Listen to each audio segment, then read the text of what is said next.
I'm author and critic David Agranoff. I'm a horror and science fiction author, critic, and researcher. In this podcast, I wanted to provide in-depth interviews and panel discussions with everyone from New York Times bestselling authors to researchers, musicians, and anyone I find interesting. Welcome to Postcards from a Dying World.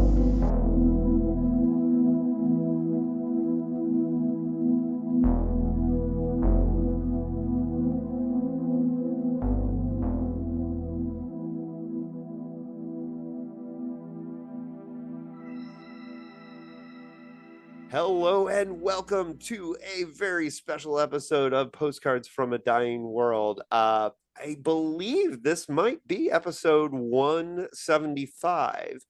Now, this is returning guest Stephen Graham Jones, who was on episode 13 of this podcast talking about The Only Good Indian.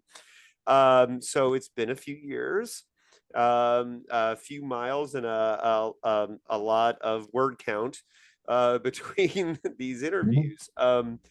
But Stephen, welcome back to the show. We're going to talk about Buffalo Hunter Hunter. Great, man. Happy to be here. Thanks for having me. Yeah, and so let me set the scene a little bit for my experience with this book. And so the last time I talked to Stephen on a podcast was actually for Dickheads. And that was, we recorded a live episode of Dickheads at the Philip K. Dick Festival in Fort Morgan, Colorado. I have my Fort Morgan Tourism Board sunglasses. Oh, doggies. Sorry. So if I need my Fort Morgan sunglasses, I've got them here. But when we were there over a plate of French fries, I asked you what you were working on. And at the time you said you were working on edits for this novel. And I just, that little pitch that you gave me completely sold me. So in a similar way, I would like you to give our listeners your thumbnail pitch of what you wanted to do with Buffalo Hunter Hunter, and we're going to try to avoid major spoilers for this book. And I will try, but it's hard because I I guess what I wanted to do in the bigger sense was just write a vampire novel because I never had. But I told myself I couldn't write a vampire novel until I could do it something like I did Mongrels, where I make the creature, the monster make sense. Like with Mongrels, I had to figure out all the day-to-day things of a werewolf existence. And so I'd written a lot of vampire stories, but I feel like with my vampire stories, I've always been kind of just riding the wave, not the wave like the fad, but I've been implementing the same vampire that everyone else has been doing for over and over and over, which is no problem. There's no problem using the same monster, I don't think. But for me to go full length on a novel, I have to believe in a creature enough to like invest in it emotionally, intellectually. And to do that, I have to make it make sense to me, which doesn't mean it makes sense in the bigger world. Like I think something being undead is basically not that possible, as far right. as we know, anyways. But I just had to make it make sense. And so I had to change a lot of the vampire lore, characteristics, traits, all that stuff. But my pitch for the book would be in 2012 up in Miles City, Montana, during is it reconstruction? What do you call it when you rehab a building? Not flipping. I don't know. I don't watch those home shows. I don't know what the word is. Let me think. Rehab? Do you rehab a building? What do you do to a building when you're making it better than it is? Refit, I think. Refit. Okay, they're refitting an old parsonage and they found a journal, a diary in a wall. And it makes its way to this professor in Laramie, Wyoming, who turns out to be the descendant of the writer of that journal. She begins to transcribe that journal, and it turns out that it's written by a Lutheran pastor in 1912, old guy who gets visited every Sunday after service by a Blackfeet guy named Goodstab, who claims to be a vampire. And meanwhile, there are skinned people turning up on the prairie outside Miles City, Montana, back in 1912. And things go faster and faster and faster, and a whole lot of people die, man.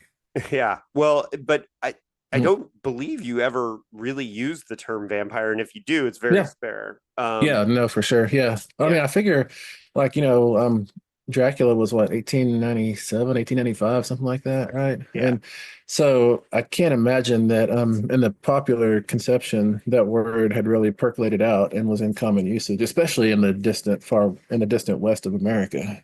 And we'll talk a little bit later about the language that's Uh-huh. used in this. And Uh-huh. my tactic, and the listeners should know, is that I will get progressively more in depth into the story as we go. So if there's a certain point where you're like, okay, I'm hearing way more than I want to hear, you can always pause this podcast, pre-order the book.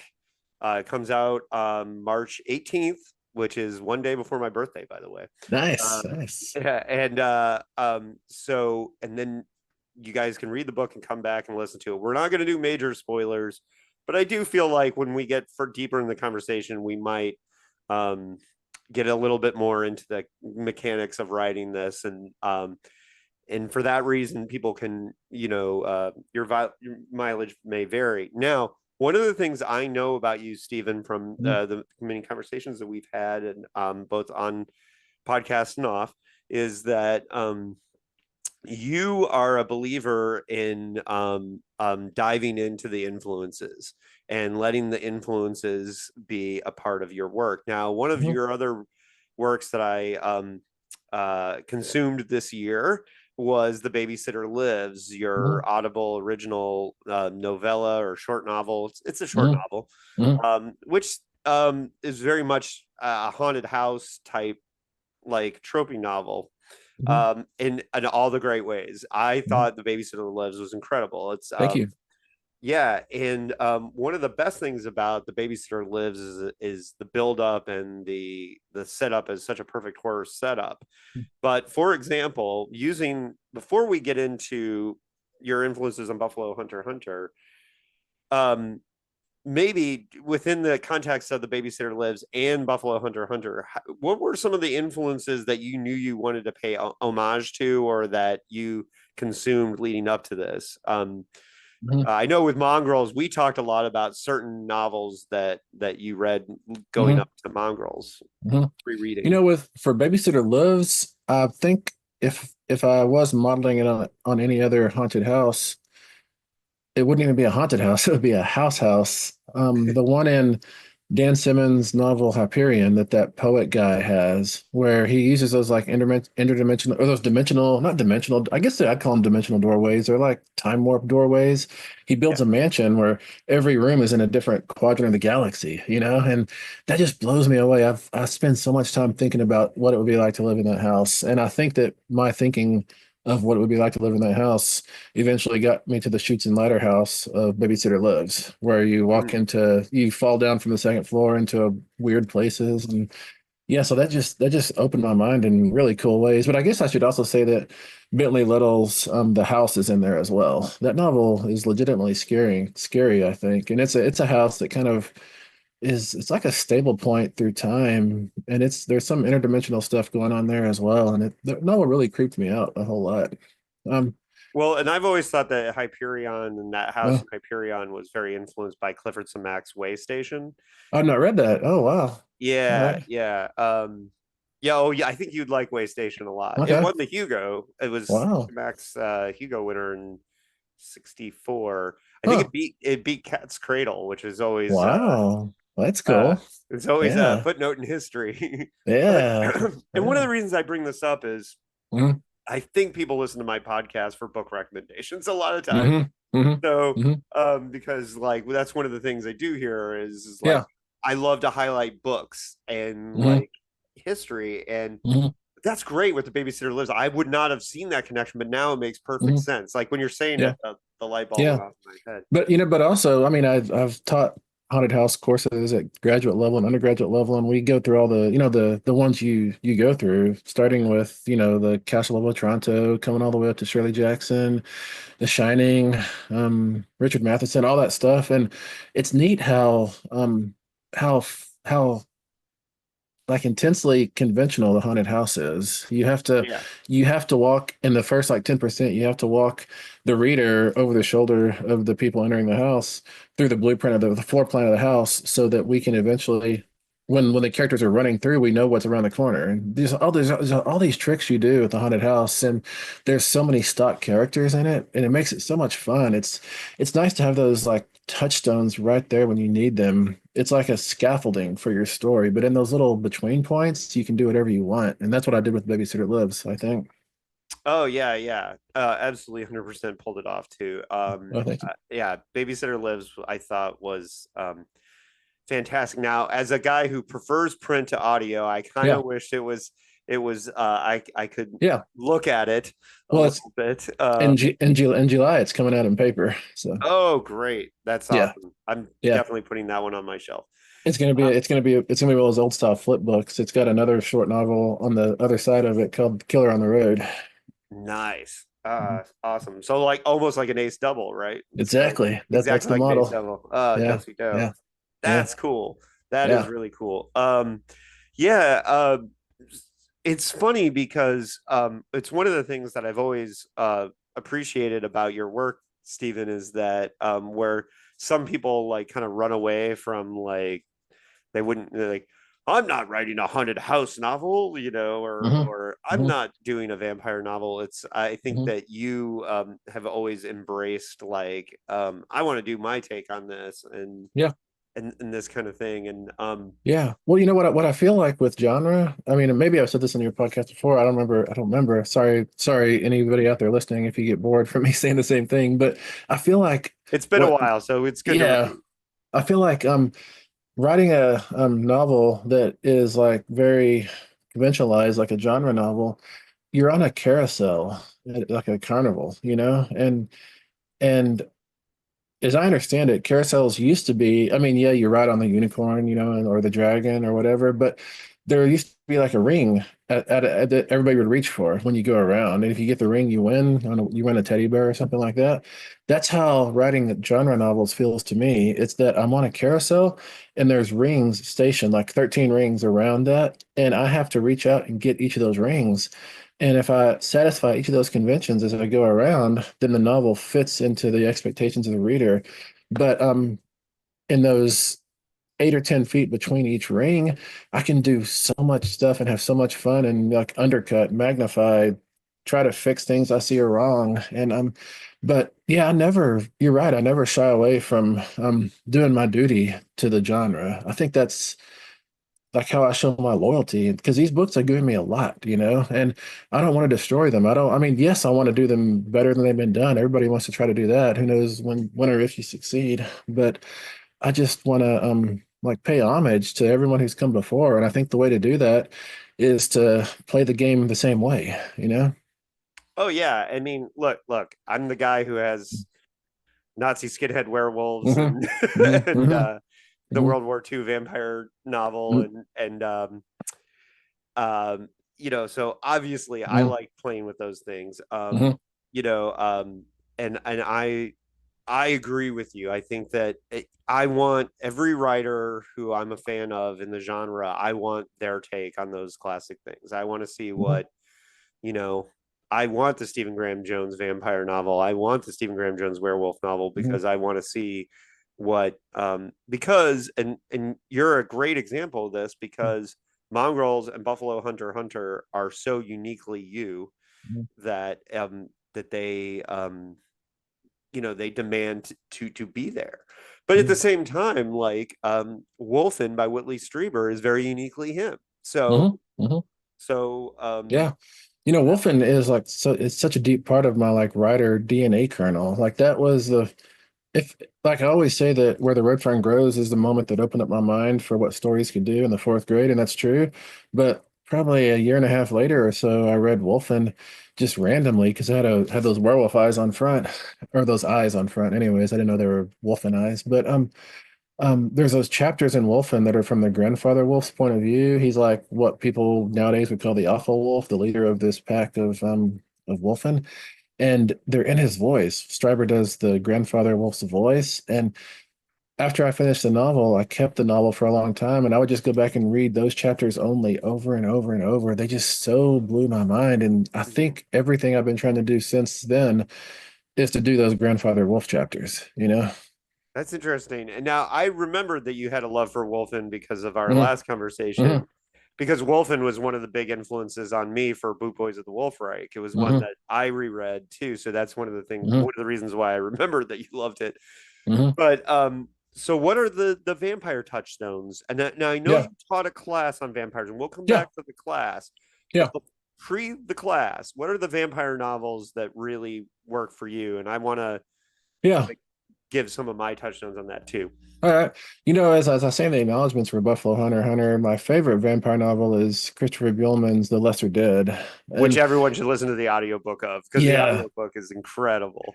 yeah, I've talked to him about how he did that so well. And he does a super deep dive on the accents, the inflections, all this stuff. And like I believe I talked to him about the audiobook before I read the book somehow. I don't remember how that was. I think I talked to him at ReaderCon many, many years ago. And he does, like, I mean, number one, he's a wonderful voice actor, but number two, he can maintain a slight tinge of an accent that opens the character up in such a suggestive way, Like, I want to Yeah. say that he gave the narrator in The Lesser Dead, maybe, and it was an Anatolian. Yeah, I forget what, it was something like that.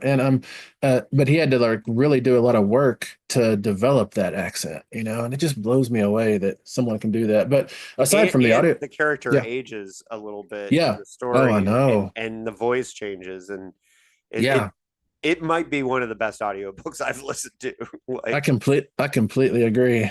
Well, well, I mean, I'm trying to think if there's a better one. The only one I would put up beside it is Garth Marenghi's to like Terratomes and Incarcerat. If you've listened to those, no, I have you not. might like Incarcerat. I mean, both of these are like three short novellas. Maybe the first one might be four novellas. Anyways, the second one, Incarcerat, the third novella in that seems to be built on the backbone of Ubik. It's Ooh, about patients who are like in a ward, they're in a coma, and and there's a dream demon moving among them, and it's very Ubik. It's yeah. fun. It's Well, fun. Harlan Ellison was a great reader, so a lot of Yeah, his when he reads his own are really good. But back to the yeah. vampire novels. Yeah. But yeah, and back in the 80s, maybe it could have been the early 90s even. Of course, I burned through Anne Rice, and I love that the first three of the whole Vampire Chronicles, like what is it, Interview with the Vampire Lestat, and Queen of the Damned, is that right? Yeah. I love those three books. And Uh, they really, yeah, Anne Rice, an yeah. alumni of the Tony Boucher $1 Thursday night science fiction meetings, like PKD was. Oh, So, really? Oh, that's yeah, cool. she went to You know, those back for a bit. back back in the early 2000s, scratching it out, having no money or anything, and somehow I got this black invitation, this little bitty neat, it was neatly shaped and everything, to Anne Rice's New Orleans Halloween party. I don't know why in the world she knew who I was, but and I didn't have the money to go. I couldn't even raise $50 to do anything, so I couldn't raise $300 for a ticket or a car drive or whatever. So I couldn't go to it. But I always missed that. Like, what if I would have gone to Anne Rice's Vampire New Orleans Halloween party? You At the know? end of her life, she was living here in San Diego, but Uh-huh. she came to a couple library events. But Hmm. um, I know that when she only lived in the Bay Area for a short time, but Hmm. she did go to those because I know there's a picture of her, Marion Zimmer Bradley, sitting next to each other. Oh, wow. Oh, that's cool. Well, as far as like origin stories of like characters and creatures and monsters and horror stories, I think she is the best of anyone I've read. She's so good with origin stories. Like the origin story for the werewolves and the wolf gift just blows my mind. Yeah, She had this weird ability to tunnel down to a slightly different past and bring out of it this amazing creature. And I've always respected her for that. But yeah. yeah, I mean, I read Lesser Dead when it came out. That was really big for me. Of course, Anne Rice was big for me. I'm trying to think what was big for me before I taught that vampire class. Well, of George course, Martin, Salem's George, Lot is a classic yeah, too it's for a, I mean, reading. it's a big one. Everybody kind of claims Salem's Lot, right? George Martin's Fever Dream. I remember that one kind of hit me pretty hard. I didn't read it when it came out. It came out in the early 80s, but I think I read it sometime in the 90s, and I really liked his vampires were kind of like I mean, what do you? I might call them like, I mean, it's scientific. That's like that's not a Yeah. good adjective, but they're vampires that tried to make sense, and I really Yeah. respect that a lot. Well, I was a big the first three books of Necroscope were incredible. Oh, Brian Brian Lumley. Lumley. Yeah, Yeah. yeah, The yeah. first three, I can't once we get past book three, it's hard for me, but How far did that seroseries go? Even I don't even I know. think there's like 16, but Golly, that's yeah. like Puppet Master kind of stuff, man. Well, true story. Oh, Mm. the dog's making an appearance. Hi, Yeah, look Peter. at that. Wow. She's got her sweater on. I met Lumley at the Lovecraft Film Fest in Mhm, Portland, and I had him sign my old beat up paperback of Necroscope, and was mhm. hilarious because he With asked. that iconic cover, man. Yeah, Yeah. exactly. And it was funny because he asked me if I said I'm a huge fan of the original trilogy, and then he Mhm. said the trilogy, and then I said, yeah, I gotta be honest, just the trilogy. And he looked at me and he said, fair enough. Oh wow. Oh, that's and hilarious. That's hilarious. and Oh, yeah, yeah, yeah, yeah. but I think those are great, and of course, I Am Legend is a classic for a reason. I'm For sure. sure. For Yeah. sure. Oh, I know Um, another one that hit me hard before I thought the vampire class was Poppy Bright's is it Lost Souls, right? Lost Yeah. Souls. Yeah. Yeah. With the werewolf babies like they claw out of the mom. That was wicked, man. Yeah. Yeah, yeah. Oh, Yeah. and the Poppy Bright Drawing Blood, the haunted house is great as well. Never read that one. I You haven't read know Drawing Blood? no, I haven't. No, no. Oh, you're lucky that you still have that one. And Huh. please tell me you've read Exquisite Corpse. Oh yeah, Exquisite Corpse. That has like one of the grossest scenes I've ever read on the page in it, man. Yeah, Yeah. absolutely. Hmm. Well, I'm amazed you haven't read Drawing Blood, but see, now Yeah, you're that's lucky weird. you still have that to read. Hmm. Hmm. Yeah, Well, that's kind of what I did with like when I was 20, 21, 22. I found Kurt Vonnegut finally, and I was like, this is amazing. So over the course of 4 or 5, 6 months, I read all of his books. And suddenly I had no more Kurt Vonnegut for the rest of my life until like Timequake and stuff was coming out, late when yeah, he was dying and all. But and I was so sad. So then a couple of years later, when I discovered Nabokov, I made myself not go and read everything he's written. So I still right, haven't read all of Nabokov. I'm kind of saving it. I'm trying to like space it out over my life. right. No, Hmm. I totally feel that because I'm Hmm. very close to being done with PKD through the Yeah, podcast, yeah, and yeah, I've now read all the science fiction, so yeah, um, I'm yeah, uh, I'm kind of sad about that. Well, I'm yeah. working my way through the short stories, the Hmm. complete stories for Wikipedia, Hmm. and that's and that I have to do in the next couple months, and then it's going to make me very sad. But Yeah. so this vampire class, like, tell me about this class and Hmm. how Hmm. this happened. I called it Writing the Vampire. It was a graduate seminar. I think there were probably 11 students, maybe 12 students in there. I think it was 11 though. And, we started out, they read Dracula. I told them to come to class having read Dracula because I didn't want to read Dracula in class. Because to tell you the truth, I think Dracula is kind of turgid and not fun to read, you Yeah, know? And so we all had that in our head when we got there. And the first book we read, we just did it chronologically. We started with Salem's Lot. And but I should say it was stupid of me to skip Carmilla. I should have hit Carmilla, mm. but I And you felt didn't do I bad. Am Legend. No, we did I Am Legend. Yeah, we did I Am Legend. No, I had a no. What I did was I tasked a student to also read I Am Legend over the summer because this was a fall class and present on I Am Legend the first day. I think that's how it worked.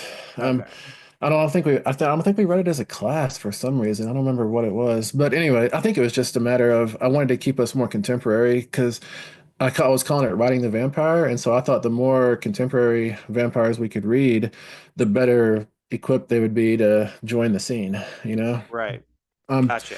yeah, so yeah, we started with Dracula after unfairly skipping Carmilla, and then landed at Salem's Lot, Interview with a Vampire, and where'd we go after that? I think we made a big jump after what I can look up my syllabus. This is stupid. I should have had it up already. Well, Yeah. it's interesting because the thing about I Am Legend to me is that the only thing that knocks it out of time is the mention of the nuclear war of 1976. But Oh, okay. I think it holds up. It doesn't.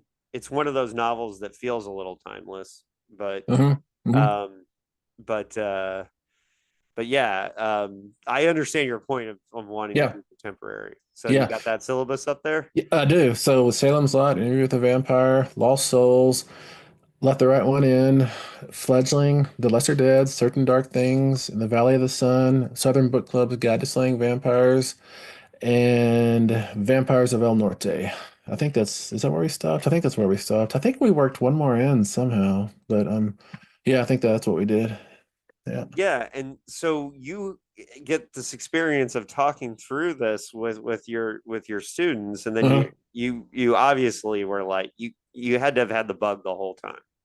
You had to I have been did. thinking, yeah, Oh, I was. I started, as I say in the acknowledgments, I started it actually like a week before class semester was officially over. I started Buffalo Hunter x Hunter, but I wouldn't have been able to write. I wouldn't have had the vampire in my head the right way had I not spent 15 weeks every week, every Thursday afternoon, talking vampires with these really talented and intelligent graduate students who were really pressing me and pressing each other on what makes up a vampire and what makes up a vampire story and how do they work and how do they fail. And that was probably the most important thing. How do they fail? You know, because yeah, not all the books, not all the novels we read work, and also all the students were presenting on side novels that I would assign them, and it was a good time, man. It was really eye-opening to me.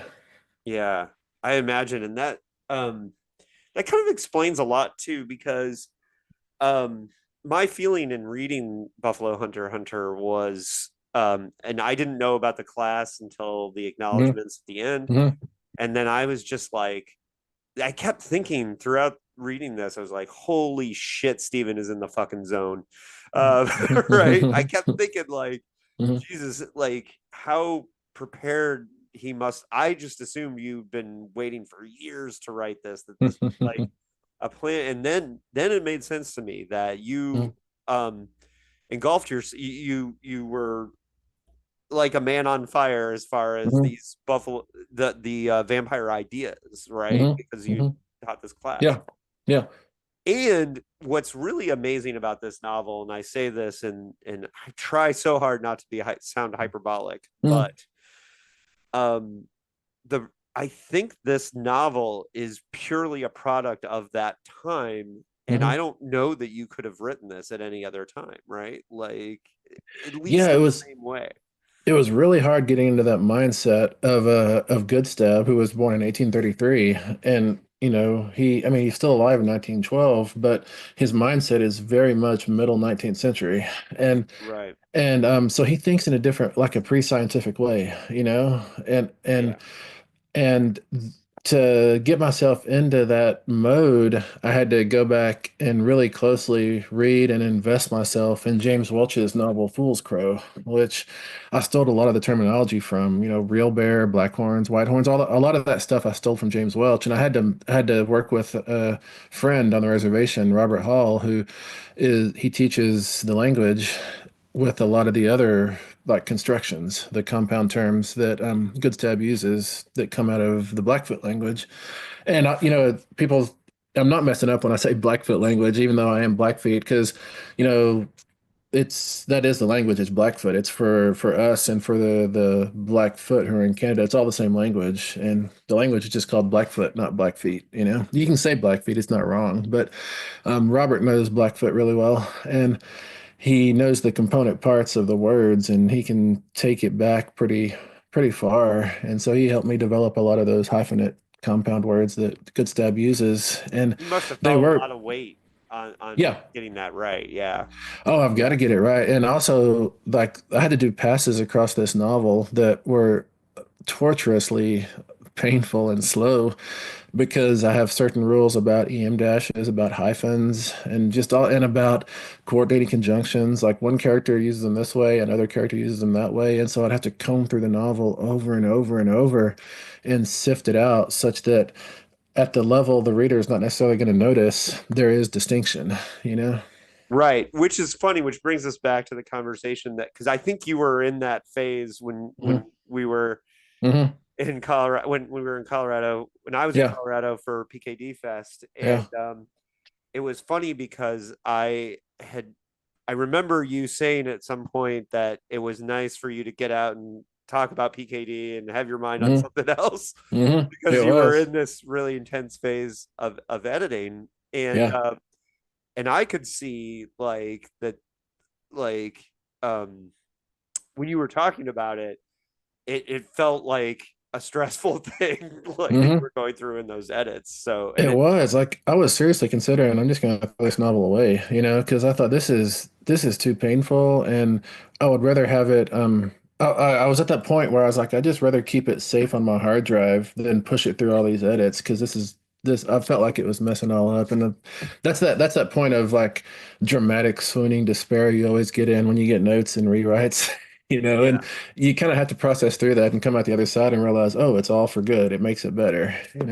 Professor Wilson about killed me on unfinished PKD in the same way because like one of the first notes he gave me was, "Well, this would never hold up to an academic peer review."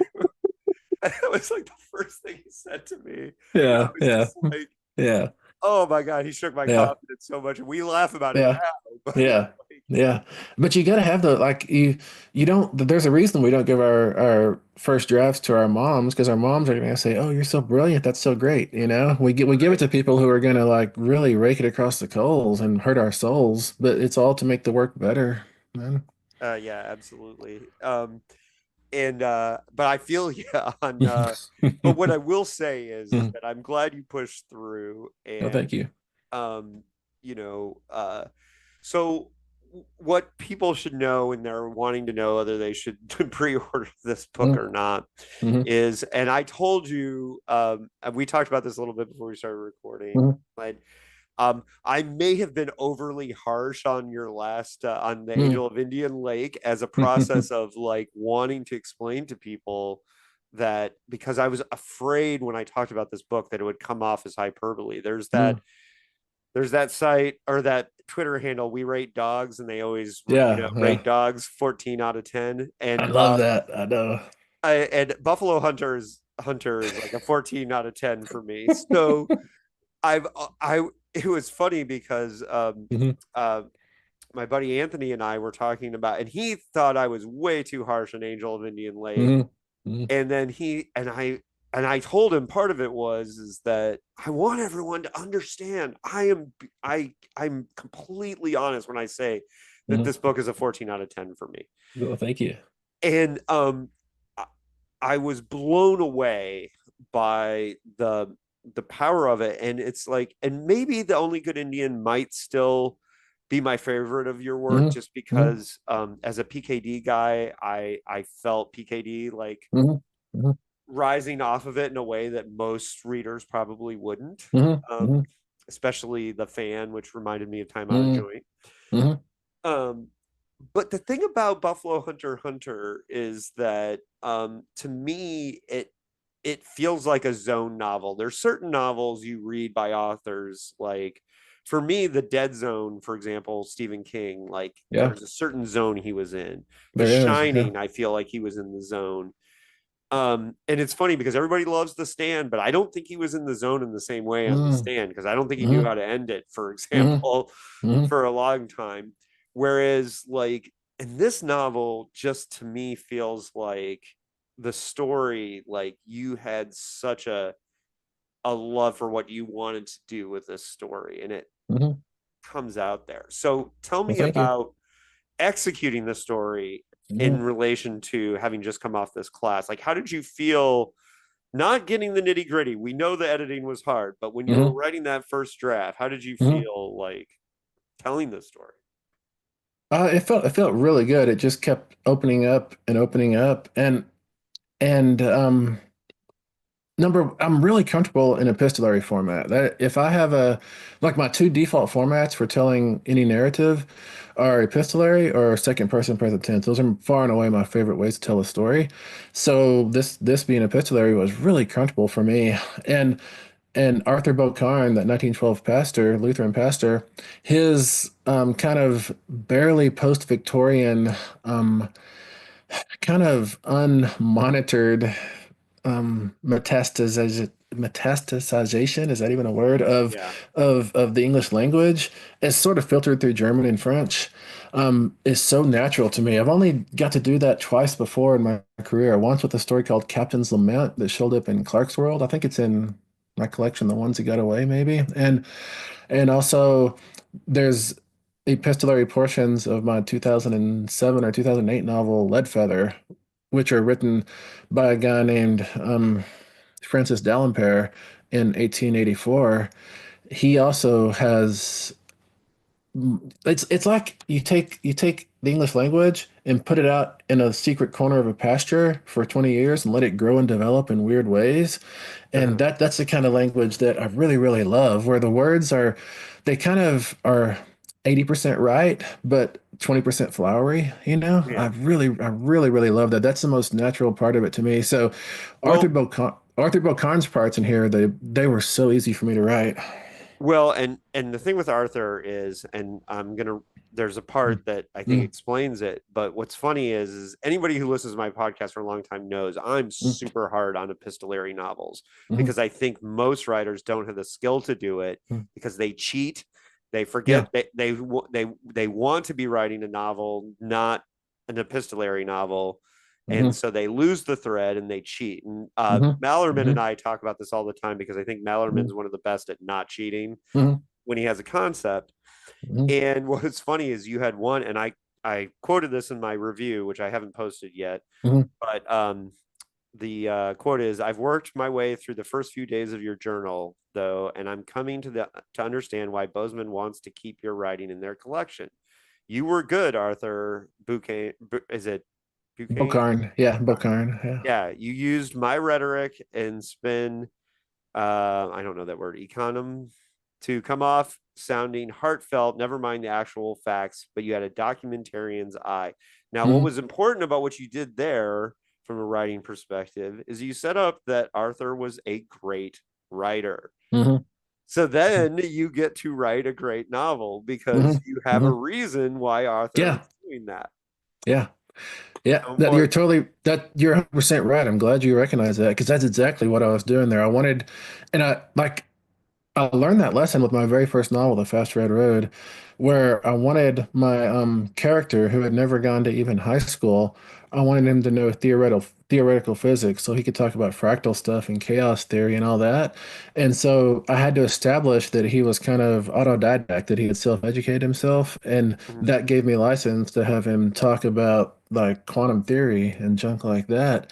And that was my initial lesson. And I mean, who knows if it worked there, but I've been doing that through all my other books. If I want my character to speak at a certain level of diction or education, then early on I do say something to establish for the reader that they have access to this. This isn't me using them as a sock puppet, you know? I Yeah. mean, maybe at some level it is, but I'm trying to justify it in the text anyways. Yeah. And that was key to me. And I'm not going to Mm, name names, but there was mm, a an epistolary novel that came out a couple years ago that was mm, really big in horror circles that cheated mm, constantly, mm, and I just about threw the book against the wall. And it was funny because people can figure out which book it is by mm. I talked Philip Fricazzi out of reading it on the podcast because Philip is also like me, cannot stand when writers Mhm, choose that mhm, method and then cheat, mhm, right? mhm. Yeah, yeah. No, you Yeah. can't cheat if you as the writer cheat on the page, then the reader loses faith in you. They don't trust you anymore. And if they don't trust you, they're not going to take leaps with you. And if they don't take leaps with you, then you've got to document every single step, and the novel moves too slow if you have to do that. Yeah, and I always use this as an example. One of the greatest examples of not cheating on that is Mm, Dolores Claiborne, because that mm, is entirely an interrogation. mm, Stephen King never loses her voice. It is written like her talking, and it mm, never leaves that. And mm, it may not be the best Stephen King mm. novel for that reason, but it's the best Dolores Claiborne interrogation, right? Yeah, I mean, sometimes when you trap yourself in a conceit, it can feel claustrophobic writing it, but the final effect is it like makes it actually feel real, and that's worth it, I think. Yeah. Mhm, Yeah, mhm, totally. And we're gonna get under the hood a little bit more, but mhm, before we do that, let's just make sure that we've sold people on mhm, getting this pre-order. Um, I think people have come to expect at least, and I can say this, they've come to expect quality when they get your work. But you're going after this monster and wanting to be in this monster. Like, how do you how do you process now that you have a vampire novel in your canon, and like what do you hope that this vampire novel will do for you as a part of the canon of vampire novels? Um, that's a good question. Let me think. Well, I guess I don't really hope to upend the vampire and tell everybody this is the way the vampire should be. I don't think anyone should do that.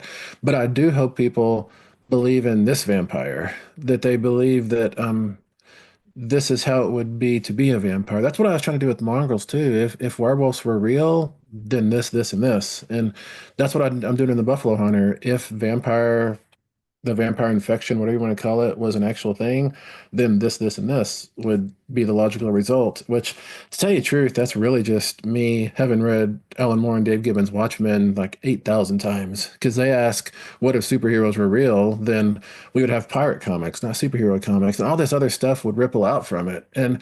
Um, and for me, with novels, I do always like to have some sort of like disturbance, some sort of rupture of the world that we in this world know. But I'm not interested in the ripple, the first two ripples that come off of it. I'm interested in the fifth and sixth ripple away from that splashdown in the pond of reality. And that, to me, those fifth and sixth level ripples are what make it real. And so both in Mongrels and in Buffalo Hunter, I tried to look at what is at the edges of that splash zone, not what's at the moment of the big splash where everything gets wet, but where the ripples are lapping up at the edge of the shore. What is that like? And to me, that's what makes a thing real. And to tell you the truth, that's something I learned from science fiction, not horror, because science fiction does that really well. Like Dan Simmons is one of the really good people at that, I think. He Mhm.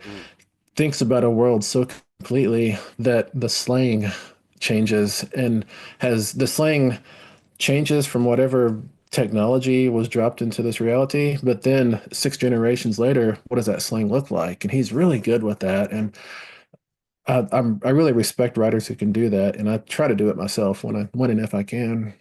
Mhm.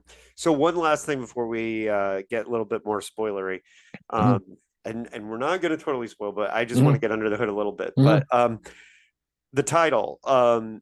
the title came early, right? It was something that you Yeah. thought about Yeah. for Earth Divers, right? It was. Yeah, I was gonna do a Earth Divers like side story called it was gonna be three issues, the Buffalo Hunter, and it involved time travel, and it also went back to the 19th century. It was gonna be about this character. What was his name? His name might have been Looks Twice.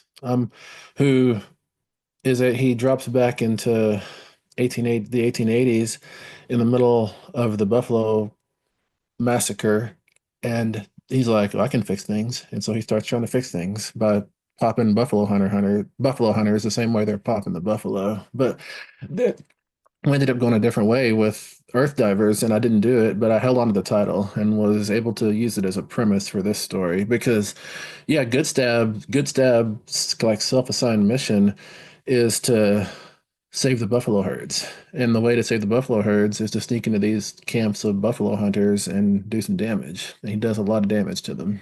Yeah, and we'll talk about that when we get under the hood a little bit. Hmm. I have some questions on that. But Hmm. so here's your last warning, people. If you Hmm. absolutely want no under the hood beforehand, this is Hmm. we're gonna go more under the hood. Stephen, how can what's last words you want to give people before we do that?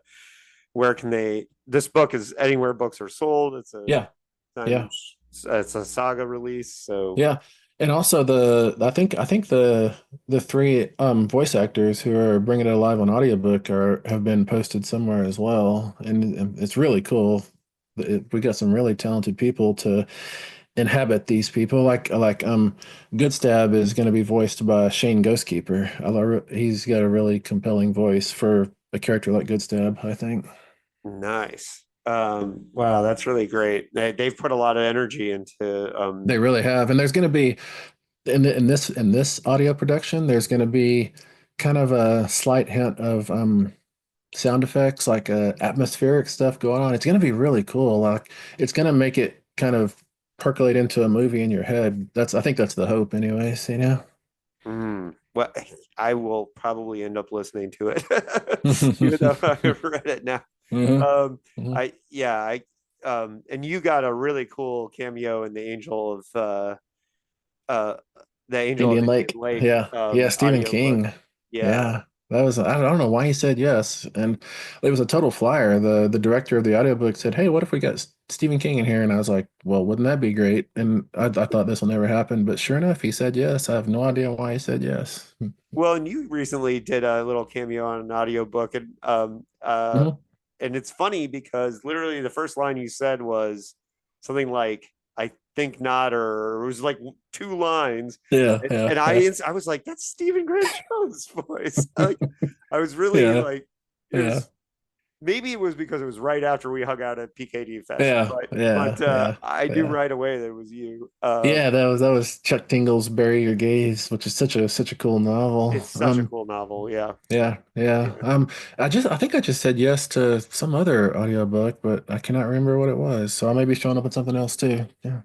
Cool. All right, folks. We're gonna get a little bit more under the hood. I'll Mm-hmm. have a little short spoiler section here. Okay, so the next quote that I pulled out on here was I was in my fourth winter when the white scabs came for us the second time. We should have hidden from it in the mountains like the crow. I'm not going to read this actually Mm-hmm. because I'm going to sound terrible reading it. But so this is where you're talking about how you got into the language of like a mid-century person from that time, Mm-hmm. Mm-hmm. and what were the biggest challenges of writing that? Like, Mm-hmm. Well, the biggest challenge for me was selecting what would have been important to Goodstab, because for every like thing I say, like the smallpox came for the Blackfeet in 1837, there's like 10 things behind that that also happened, that for me to have Goodstab say that, it would become a Wikipedia entry, you know? right? And so it was really tricky. I wrote that section, that section you're reading, I believe is from the very first time we hear Goodstep speak. Yeah, And those first 2 or 3 pages, I wrote those first 2 or 3 pages of Goodstep speaking so many times because I kept wanting to wedge this in and wedge that in. And but then what I had to ask myself was, are you just showing off that you read some history books, dude? That's not cool, you know, because yeah, readers don't appreciate that. It's like a fantasy writer showing off their world building, you know, that we yeah, want the story. We don't want the encyclopedia entry. And so I had to finally winnow it down to the things that were important to Goodstab and that kind of opened up who he was, instead of the things that necessarily sketch a portrait of 1833, 1837, 1855, all those years. yeah. And you're getting into like, so talking to three persons, and Mm-hmm. he has to you're communicating what's important to him, Mm-hmm. and so how many winters he's lived and all that Mm-hmm. like is important, but Mm-hmm. you don't want to go overboard on that either. So Mm-hmm. it was really good balance. Thank you. um and then so this idea of one of the things that I like about it is that the way he writes about um the Westerners coming to the Blackfeet territory feels like an invasion story, like in the Mm-hmm. way that it's come off, and you had to balance that with um you know setting up the vampire story and the introduction of, and we talked about this earlier, you don't say the word vampire, you say Mm-hmm. Catman. Mm-hmm. And Mm-hmm. so I want to talk about like your thinking on that, because I thought that was a really cool way to do that.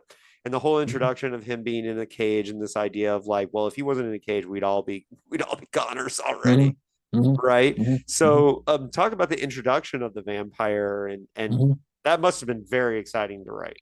It was, and that idea about a vampire being transported in a covered wagon in the late 19th century through the West, is actually a premise I've had in my head for probably 15, 20 years now. I just never knew what to do with it. I just always had that image of like a really scary, pale, black-haired dude with big teeth crouched down in a cage waiting to get out of that cage. But I never knew what happened when he got out of the cage until I came up with Good Stab, you know? Yeah. Um, I mean, I always knew it was going to be bad. I mean, he's not going to get out and help somebody cross the street or anything, you know? But, um, but so I've had that idea for a long time. I always thought it would be a short story though. And then when I needed Good Stab to get infected, there was that idea that had been in my head for so long, and it was really, really fun. And it was really fun to bring the cage back later too. I didn't know it was going to show up later. That surprised me. Yeah, and so one of the passages that's really great is it doesn't die, Tall Dog said. It's one of their gods, PZ said, making it so. Burn him, I said to PZ, and Hunts to the side. Cut him into many pieces and then burn him, then bury him. They'll be weaker without their god. The idea that they, Mhm. they're trying to make sense of what this Yeah. creature is. Yeah, and in a very like pre-scientific way, a way that gives like not just credence, but distinct reality to the land of dreams and visions and magic and spirituality, you know, and that was a hard part for me to get on the page, and it really like twisted my mind up when I'd have to go from Good Stab to Arthur. It was hard to make that transition because Arthur is educated at what became Yale, and he's classically educated. He knows a lot of languages. He has a different view on the world than Good Stab does, and so it was really hard to transition, you know?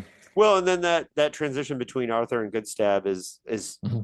Arthur can is telling Goodstab's story, so he's Hmm. trying to quote him, but at the same time, he's Hmm. still going to be writing as Arthur, right? Yeah, yeah, yeah, Yeah. definitely. I always And said what's it great is that I can feel you thinking that all out on the yeah, well, page. Yeah. that's wonderful. I'm glad you picked up on that because that was like I did that also in Leadfeather, where I had one character's letters being kind of filtered through another character, and yeah, it's so hard. Like when it makes you like kind of lose your footing on what the real is, you know? But I think Yeah, that's but a I good, think I yeah, I got the sense that Arthur wanted mhm, to preserve what Goodstab, yeah, the way yeah, Goodstab spoke, and he wanted to yeah. preserve that was part of his telling the story. I And totally, and also that's why I kind of have him be a proponent of the I don't know what you call him, proto-anthropologist, yeah, maybe a ethno enthusiast or something, Franz Boas, who is always talking about the sundown of the American Indian, how they're going away, and we need to cast them in stone so that they can be preserved for the future. yeah. And Arthur definitely thinks that, and so yeah, you're right. Therefore, he is trying to be a good historian. I was joking with Professor Wilson about Mm, that Arthur would in 1912 would probably have been friends with Le mm. Guin's parents. Yeah, Uh, yeah, yeah, yeah. the I think, anthropology, yeah. yeah, I think so. He would have been really into this book and done bad things with it, probably. Um, but Yeah, yeah, that's a deep cut joke. Sorry for people who aren't super nerds for Ursula Le Guin. Um, yeah. so on that note, so when Goodstab dies, he says, "This is how I died, with Catman's blood slithering down across the crust of the snow, filling my eyes and nose and mouth, my blood leaking out of me with too many, from too many grease shooter, and I, I cold. Oh wait, okay, I typed it up bad. Your editor is going to be killing me for this." But anyways, this point is this death is and birth of the vampire is a very crucial phase of this book. So Mhm, can you mhm. talk about like what you wanted to do with like birthing your vampire? You know, I knew that um because Goodstab is unfamiliar with this type of vampire, and to tell you the truth, all of 1870 and 1912 is fairly unfamiliar with this kind of vampire. I had to lean on the traditional or conventional lore about vampires, that the way you become a vampire is A, have your blood drained from you such that you die. B, you get infused with vampire blood, which is like, I mean, that's how Lestat turns Louis in Interview with the Vampire. You know, he kills him, he drains him, and then lets him drink from him. So I had to do that to signal to the reader that this is the moment at which the infection is passed on, at which Goodstab is reborn. And I mean, I'm sure I could have come up with a different manner of infection, but because nobody in that world is familiar with it from media or anything, I felt like I had to lean on the usual way it's done. Mhm. Mhm. Well, and there's so many specific, also, like, you're playing with the Western genre in a Mhm. degree, and people forget that there is a wintry Western genre. It's not all deserts, Mhm. right? Mhm. Mhm. And so and it's funny because I one of the things I liked about, like, a lot of these scenes that are set in the winter and in Mhm. this region is that I felt cold reading it. I felt Good. like all, like, Good. the Yeah. all that stuff. But one of the most, and this is a little bit of a spoiler, but I got to talk to you about it. But when Goodstab, like, how he, like, discovers his, like, the scene where he connects with the buffalo, he finds a dead buffalo, and, like, he's kind Mhm. of inside the hide. Mhm. So then he smells like the calf's mother, and Mhm. that's the scene where he connects with them. That's an incredibly powerful scene. It's one of Mhm. the I was reading that on the bus, by the way. Mhm. And Mhm. I was sitting on the bus. Mhm. I don't remember where I was going, but I remember almost missing my stop because of Oh wow. Well, that's because the highest honor, man. Yeah. yeah. Yeah. So can you tell me about that scene, and, like, Mhm. was that, like, one that you had in your head before you started writing, or was that, like, did that just come up? No, I didn't have it in my head before I started writing, but I knew that I was going to have to go to those fields of slaughtered buffalo pretty soon just to kind of justify the title, you know? And so Yeah. with Goodstab's recounting of his life story, I knew that I had to get into those massacred herds as quickly as I could. And but then I also knew that I had to greatly problematize his entry into it, you know? And so that's why he immediately suffers some violence once he gets there and has to retreat and everything. But I'm being all vague. I don't want to like totally spoil it for people. But Yeah. I just but that did hurt me to write that though. Just to have to as a writer, as a person, stand in that field as well and look around. What does it smell like? What does it look like? And it's just such a bummer that people did this. And but it also infuses me and hopefully they understand where Good Stuff gets on this path to come at the buffalo hunters, you know? Well, and this also thematically connects it to The Only Good Indian, with the Mhm. psychic trauma Yeah. of the death in nature, Hmm. that, yeah. Hmm. Yeah. And okay, so I don't want to take up too much more of your time, Hmm. and we're trying to stay somewhat vague. So Hmm. it's hard for me because, man, I love Hmm. the final Hmm. act of this book. Hmm. There are two quotes that I think feel like mission statements to me for Hmm. this book. One is, "What I am is the Indian who can't die. I'm the worst dream America ever had." That's the first one. And the Hmm. second one is, "This, I believe, is the story of America told in a forgotten church in the hinterlands with a choir of the dead mutely witnessing." Hmm. And the dog thought that was crazy. Um, let her out while you talk. Yeah, yeah. No, you're right. I wonder if, like you say that's a thesis statement, and I completely agree with you. I wonder if like that's my like years ago I read all the Blake Snyder books, and he talks about how you have to like say the thesis statement early on in the story, such that everything else can kind of filter or percolate through that. I wonder if I took that as like I don't know, as a guide, and I started doing that. I don't know. I'd have to look at all my books and see if I've been doing that lately. I don't Well, know. those are both not early in the book. Those are No, they're not. They're not. no, Yeah. they're not. No. No. And I don't think anyone has to always have a thesis statement, Hmm. Hmm. um, Yeah. but you know, anyone who listens to my interviews knows I pick apart. I look for mission statements in every book Yeah. that I No, read. I do too. I definitely do. Like in my little notes in the margin are here's the thesis, you know? Yeah, Yeah. yeah, Yeah. and then and I think, and I quoted that this I believe is the story of America told in the Hmm. Forgotten Church in the Hinterlands in a Blue Hmm. Sky post. But and one of the Hmm. reasons why, like to me, that would be one of the quotes from the book that would really sell the book for me. Where I'm not the person marketing this book at Saga, Hmm. but to me, Hmm. that would be like a Hmm. quote like I would put Cool. Yeah. on the cover of or the back cover of a book myself. Oh, thank you. Thank you. Oh, I really liked being able to say hinterlands too. I don't get to say that word very much, man. Yeah. Well, and because I think that you know, part of the thesis of this, and I Hmm. don't think this is a spoiler really, but this is Good Stab is telling this forgotten story of this, trauma of America, and the idea that if there was a vampire that was haunting this region of Hmm. America at this time, it wouldn't be a story that would get told um, in the newspapers.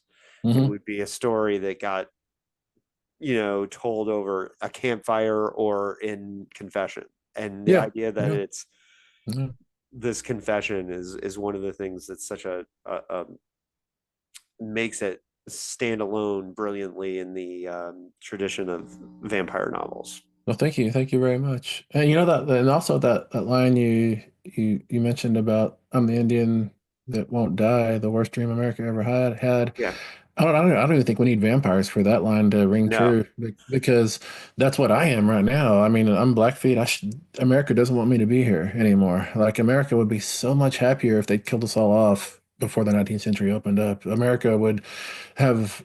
I mean, it's not that they want our land; they just don't want us being here as a reminder of the terrible things they've done. You know, and so I think Or any and when you yeah. say that that's you, it's also Mm, you've got this huge voice and megaphone that you've mm, created for no. yourself as well. Yeah, yeah, I didn't think about that. That's true. I think just me existing, like any Blackfeet, any Dene, any Kiowa person, any Indian in America, we are the worst dream America ever had because they don't want us to be here. America doesn't want us to be here, but we are still here in spite of everything they've done to us, you know, everything America's done to us, we're still here. And this type of story, Hmm. packaged as entertainment with a vampire story, but with such a deep and Hmm. haunting, resonant Hmm. voice. And, Hmm. and the fact that the Only Good Indian, for example, like Hmm. got the accolades that it did, well Hmm. deserved. Thank you. You know, but you're bringing voice to your people in a way that if you take that premise, which I do, I agree with Hmm. you. Yeah, that connects you directly to that mission statement of what Good Stab is saying there. So Thank you. Thank yeah, you. Yeah. and that's one of the reasons why, and this was such a top book for me for this Hmm. year. It's funny. Both my number one and my number two books of the year were books that were quietly told to me at PKD Fest because James was telling me about Skinship as well. Skinship. Yeah, I've got that Yeah, ordered right now. It's supposed to. Yeah, I'm excited for that one, man. yeah, and what's interesting and what I'm not usually a person that can be completely manipulated by just like having the story told to my face, as Hmm. far as I just Hmm. want to make that clear to everybody. Hmm. But what was cool is, and what it says to me, that is that, part of the idea of the gathering of the PKD Fest is people who are inspired by the ripples of that man's work, Hmm. Hmm. and the things that he does or he did. Hmm. And then we have writers and creators that are creating stuff and trying to find that that similar voice of like, I'm trying Hmm. to communicate to the universe. And what I think Buffalo Hunter does, Buffalo Hunter Hunter Hmm. does so well is, you know, it does three things perfect. It plays with the canon of the vampire. It has a fantastic message, and it never cheats. These are the three things Thank that you. make it an incredible novel for Hmm. me. And you and James being my number one and two, I kept saying like it could have Hmm. been Hmm. either or, Hmm. and because they were just the best, most incredible novels I read this year. And Thank you. so I just have to say, Stephen, like, um, what's also incredible is that I had a super high bar for my expectations and my hopes for this one, Hmm. Hmm. and it exceeded it. Thank you. Thank you, Yeah, man. That means a lot. Yeah. that moment on the bus where I almost missed my stop was when I Yeah. was like, I knew this Yeah. book was Good. killing it. Is there anything else you No, want to say about Buffalo Hunter Hunter? This is your first chance to talk about it it publicly. is. This is the first time I'm getting to do this. Let me think. I guess, like with all my books, there's a whole lot of me in Good Stab, you know? I mean, I don't go around biting people, but but the way he looks at the world, and I don't know. I think the thing I'm most proud of with the Buffalo Hunter is not the messing with the vampire canon. I mean, I'm happy for all that stuff, but I think the thing I'm most satisfied with is that I was still able to let there be some humor, because Yeah, to me, humor is so important to stories. Like when I read a horror novel that is just unremittingly grim, nobody ever chuckles, smiles, cracks a nervous joke, right. anything. It's not real to me. I'm like, this is a reality I don't understand. Um, and I need some, I don't need like slapstick. I mean, I love slapstick, but it doesn't have to be that level of comedy. There's so many different flavors and types of comedy and humor. But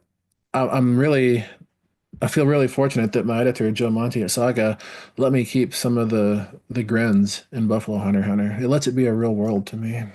Yeah.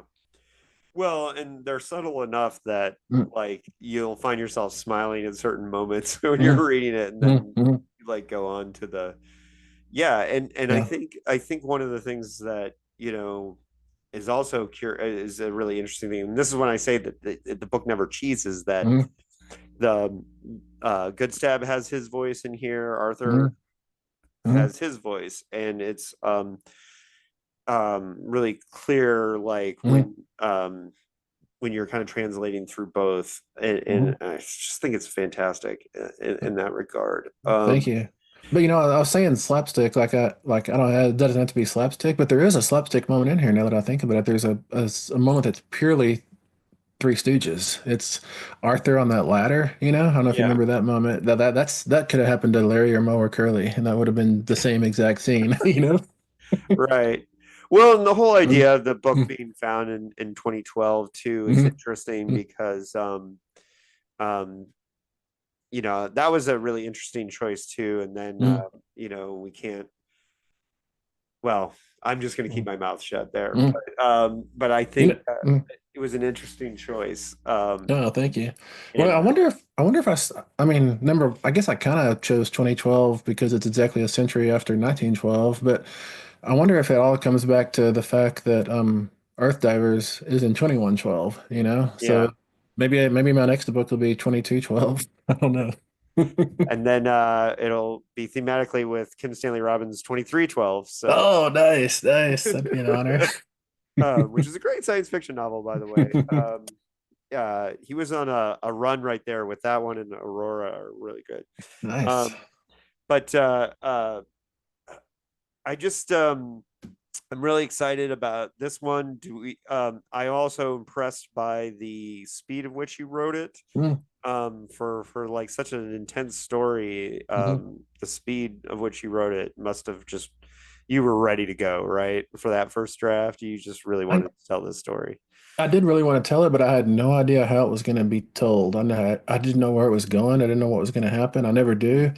But yeah, I probably wrote it in what, 2 months or something like that, I guess. And that's about my average for novels lately, about 8 weeks, maybe 10 weeks. I want to say, I think Reaper might have took me 10 weeks because I had to stop to do some script work for a couple of weeks. But that's average for me. Like I think if a novel for me, if it takes longer than 2.5 months, then I have to admit that I'm flailing. I don't know, that I'm losing momentum, that I'm pushing Yeah, the boulder uphill instead of riding that boulder downhill.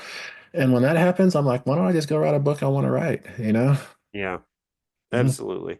Hmm. Well, anything new in the hopper you want to tell us, or I mean, Babysitter Lives and Killer on the Road coming out in July. And I guess this is the first time I'm saying this. There's a omnibus of Earthdivers coming out. I probably shouldn't say the date yet, but it'll be all in one big, pretty edition. I oh, have good. I a started lot, Earth Divers, but I haven't finished it, and yeah. I need to get on that because Mhm.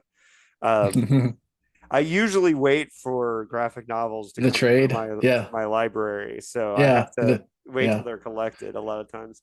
Yeah, that's great. But also, I have a lot of reissues coming out in 2025 as well. Mapping the Interior is coming out from Nightfire. It used to be with Tor.com.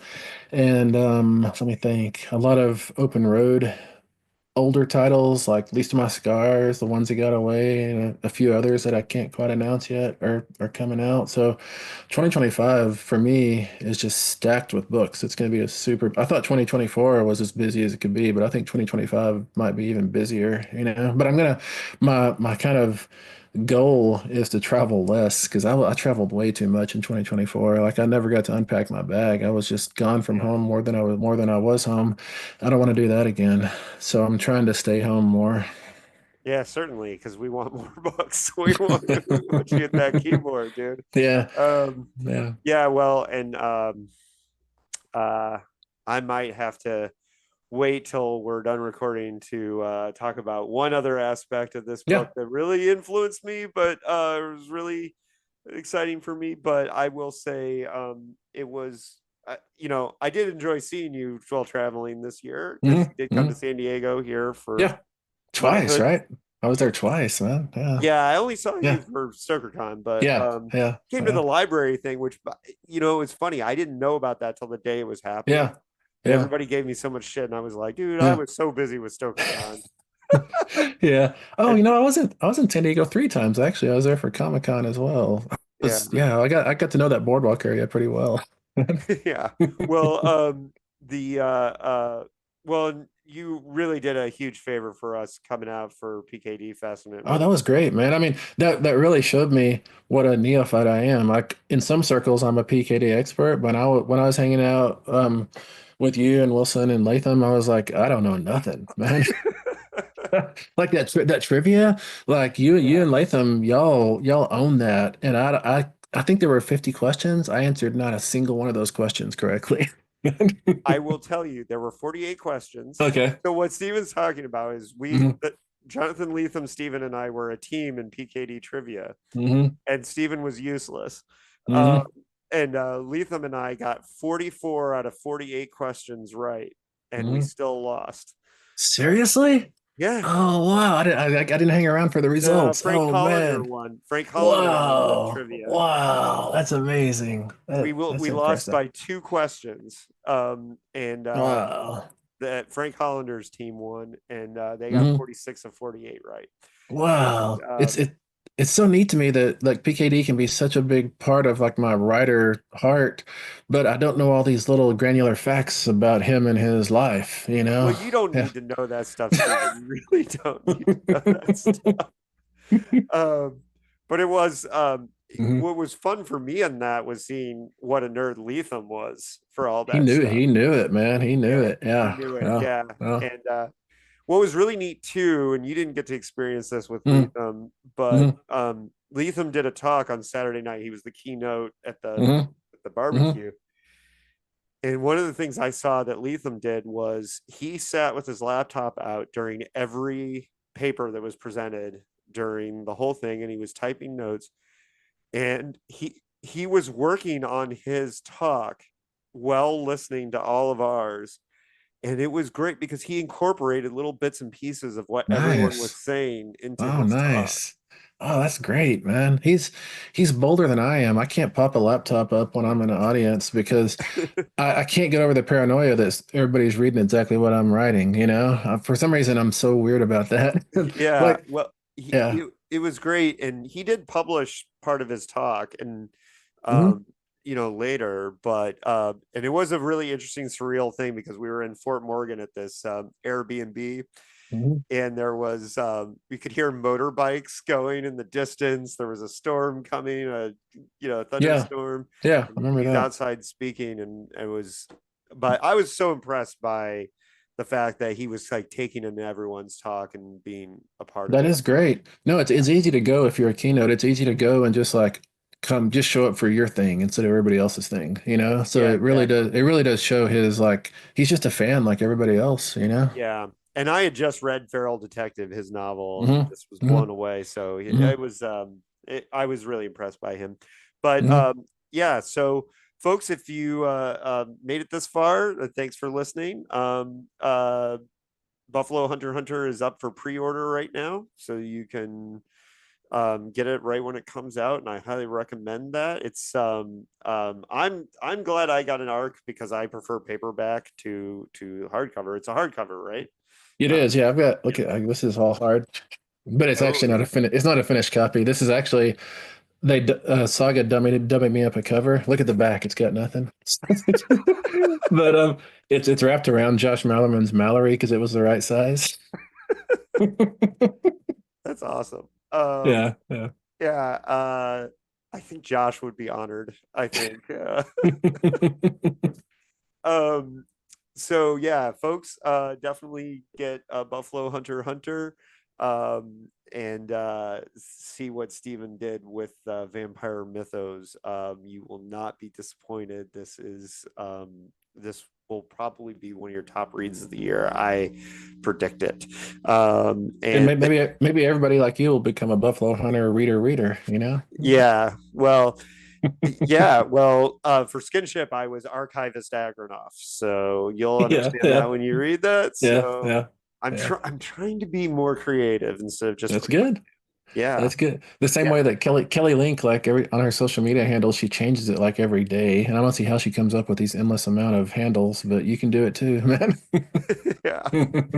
Yeah, and definitely spread the word, people. Buffalo Hunter Hunter out March 18th, 2025. And then if you made it this far, you can remember to wish me a happy birthday the day after it comes in the mail. So Exactly, exactly. Thanks for having me, man. This has been nothing but fun. This was really cool to talk about Buffalo Hunter with you for the first time. yeah, I'm glad we got to do it Mhm. here on postcards. And folks, next up, I keep threatening I'm going to be doing the Science Fiction Hall of Fame episode on Murray Leinster's First Contact at some point. My first guest backed out, so I had to um, get some new academics on there. So that series, I'm trying to get back to some of the sci-fi academics that I met at the Speculative Fiction Through Media conference, and so I've got a whole new roster of guests for the Science Fiction Hall of Fame series. And then after that one, we'll be doing Judith Merrill's Only a Mother, which is one of the best stories about radiation mutation from 1948, and you do not want to miss that episode, folks. So Nice. thank you for joining us, and we'll see you again on Postcards from a Dying World. Later.